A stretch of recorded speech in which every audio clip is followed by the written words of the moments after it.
आज मी खूप लवकर उठले होते। सकाळची शांत वेळ खूप आवडते मला। उठल्यावरच सगळ्यात आधी घर छान झाडून घेतले, कारण स्वच्छ घरातच दिवसाची सुरुवात छान वाटते। त्यानंतर आंघोळ करून फ्रेश झाले आणि थेट किचनमध्ये गेले। आज मी साधा पण खूप टेस्टी असा स्वयंपाक केला। भात, वरण, भेंडीची भाजी आणि गरमागरम चपात्या। सगळ्यांसाठी जेवण बनवल्यानंतर थोडा वेळ बसले, कारण सकाळी काम केल्यावर थोडासा आराम पण गरजेचा असतो। नंतर मी कपडे धुवायला घेतले।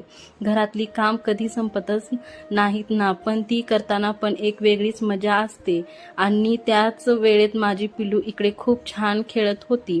ती इतकी खेळण्यात मग्न झाली होती की तिला काहीच भान नव्हतं। सगळीकडे तिचे खेळणे पसरले होते, पण ते बघून पण खूप छान वाटत होतं, कारण तिचा आनंदच माझ्यासाठी सगळ्यात मोठा आहे। तिची ती निरागस मस्ती बघून सगळा थकवा निघून जातो। खरंच लहान मुलं घरात असली की घरात वेगळीच एनर्जी येते। अशा छोट्या छोट्या गोष्टींमध्ये दिवस कसा छान जातो कळतच नाही।